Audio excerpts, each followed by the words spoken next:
Living Local Carolina with Katie Turner. Local trends, shopping, dining, and more. This is Living Local Carolina. Well, thanks for joining us today on Living Local Carolina. I'm so excited to be rejoined by Quadre Stuckey. How are you doing? I'm glad to be here. Nice to see you again. Thank you. Of course. We've got a lot to talk about. He's obviously brought some stuff to show us today. But give me an update on what you've been doing for the last couple months. Well, I mean, life's been amazing. I've been doing my shows. I published a new book. I have new artwork. I also got engaged recently too, so that's new. That's exciting. And I'm just getting ready for what 2024 has to bring and offer. So I'm excited for that too.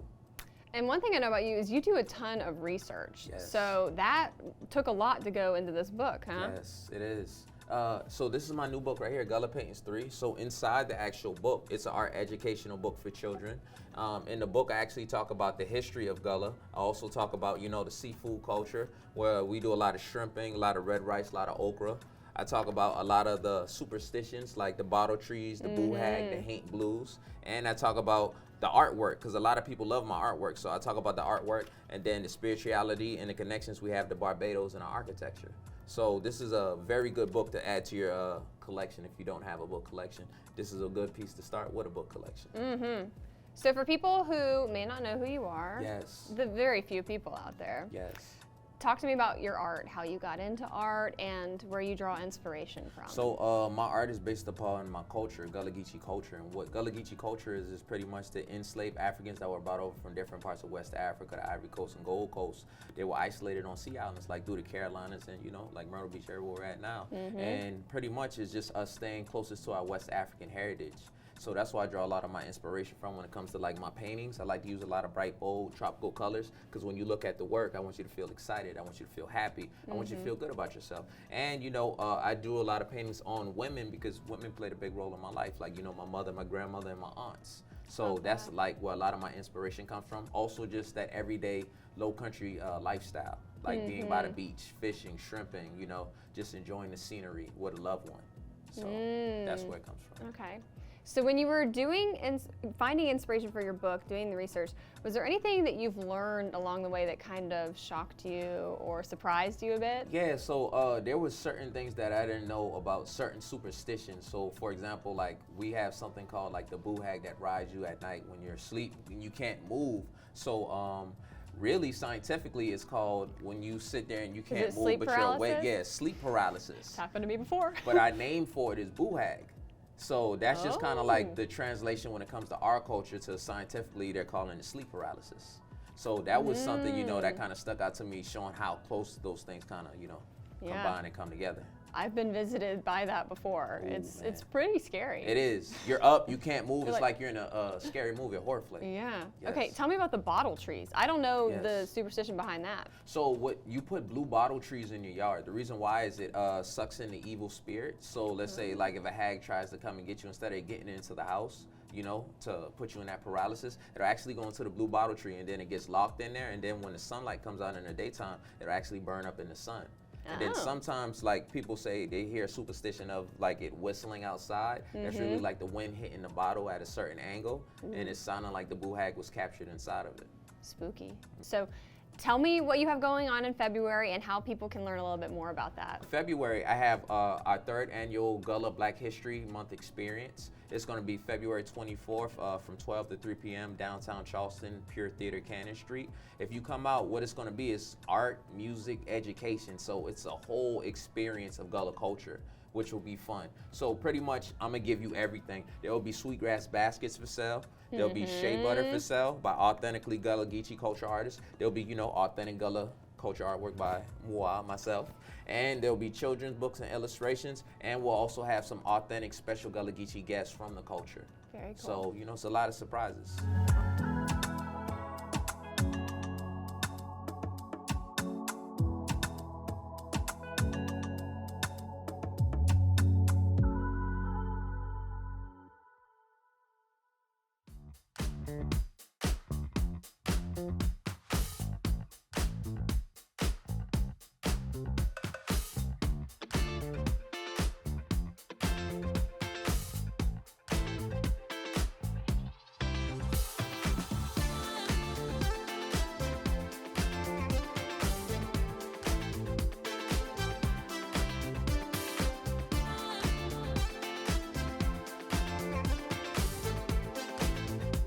We'll be back right after this break with more Living Local Carolina.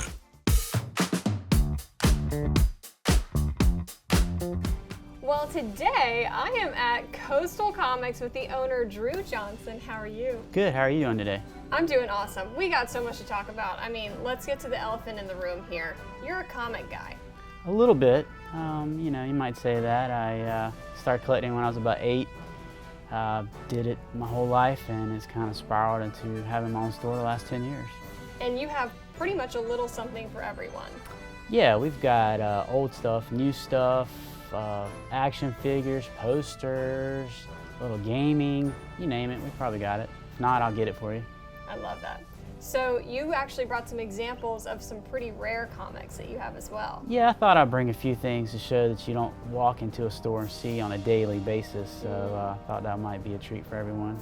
So walk me through, we were talking about this earlier, that these are in cases because they've been graded? Yeah, that's the big trend in comics the last few years, getting your more valuable or more rare comics graded. It helps a lot of things, it helps preserve the comics. You and a potential buyer know exactly what you have in the comic as far as the grade and condition. Just helps everybody all the way around, and they look really cool in the case. They do, of course.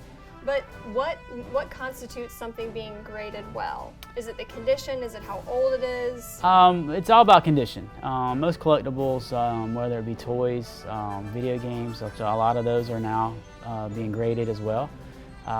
It's about condition. So it used to be having the particular comic was, oh, I have the comic. Now it's having the comic in the perfect grade or a very high grade. This is an example of first appearance of Captain America in Marvel Comics, signed by Stan Lee. This one is from 1964. It's graded 7.0, which is pretty high for a book that's pushing 60, 70 years old. So that's why you get them graded, because not only do they look nice, they display well, and they will no longer deteriorate. And you were saying the new comics come out on Wednesdays? Every Wednesday's new release day, so that's probably our busiest day. People want to see what's out that week. There's always a new first appearance. There's always a hot comic everybody's looking for.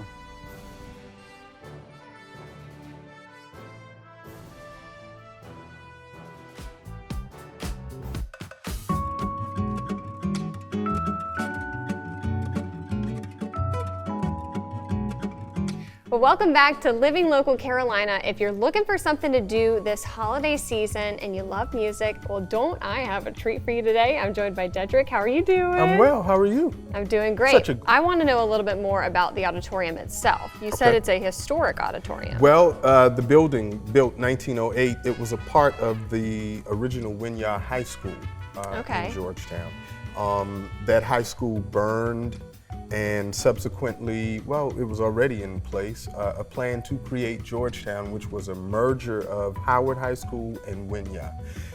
There were some folk who were from town, led by, Miss Cribb, who was a secretary at Winyah High School, and a band of folk got together to save the auditorium, turned it into a nonprofit, and all these years later, we are now putting on live musical performances and open as a hub to the community. That's fantastic. Thank you. And people can enjoy it for years to come, too. People can enjoy it. We work to preserve the building, number one, and then to bring live musical performances that can foster cultural arts in our community. Cool. Anything in store that you can tell me about 2024? We're planning a great 2024, but what Okay. you can do is stay up with us on all of our social media platforms, Okay. Facebook, Instagram, and check our website, winyahauditorium.org. Perfect. Is there anything else that I need to know? Well, we would like for as many people that is able to attend our shows. And as I tell the folk that do attend, probably one of the best things you can do is talk up your experience at the Winyah Auditorium so that it can get other people involved. Music heals the soul, it touches the soul. So we offer something for everyone, and we hope that everyone can come and enjoy what they get. Doesn't get better than that? I hope not. Thank you for your time. Thank you.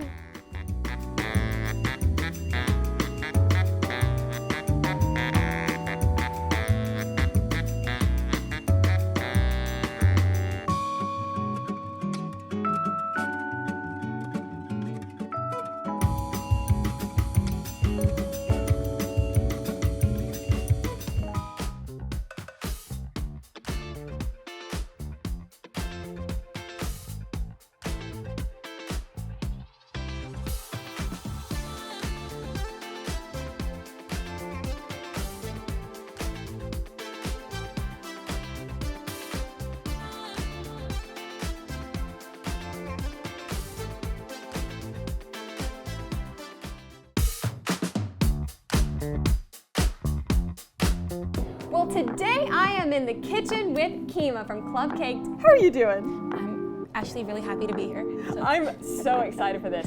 This is an LLC first. We are printing on food today. Who would have thought? Kima, tell me all about this. How did you discover that you could do this?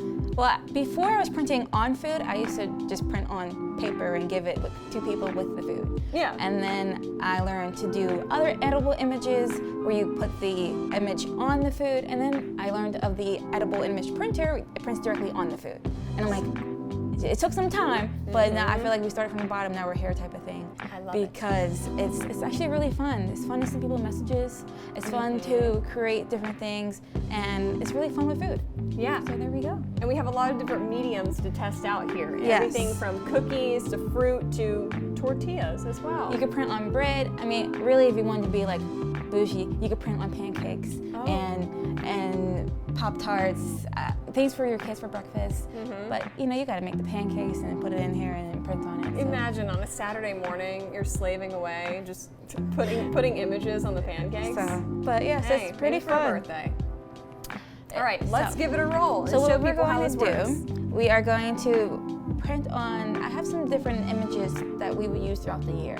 So we're going to start with, actually one of my favorite images are for moms, because they're the ones who need an extra sweet treat. No offense to everyone else, but I'm a little biased. Moms do.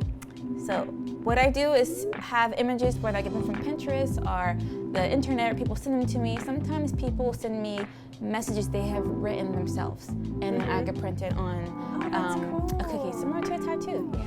And what I do is put it on the computer and tell the computer to send it to the printer. And here we go. We are going to start with our first image.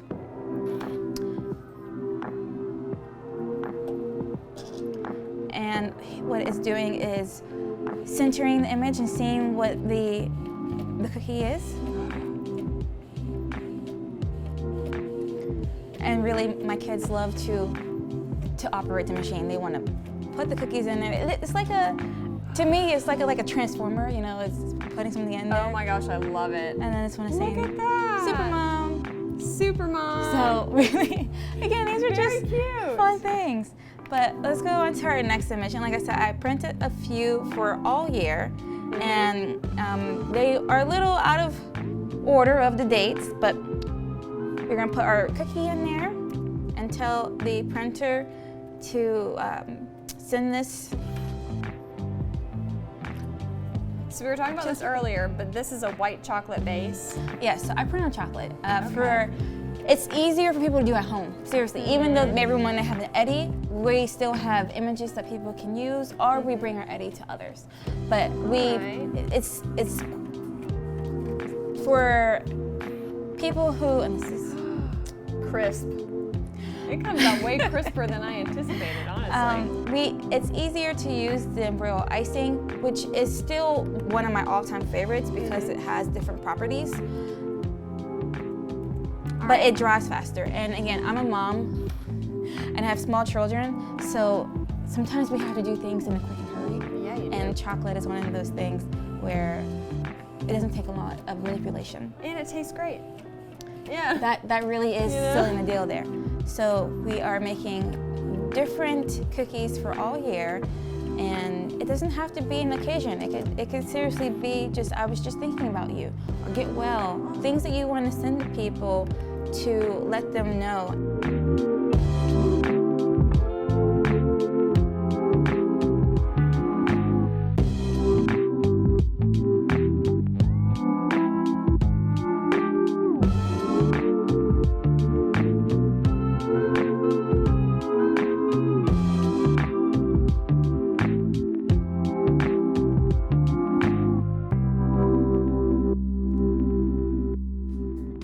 Don't forget to like our page on Facebook and follow us on Instagram and Twitter. How to use the QR code. Just open the camera app on your smartphone, iPad, or tablet. Point your device at the QR code so the QR code appears on your screen. Your device will recognize the QR code and show you a notification. Click that notification and you'll come to our website.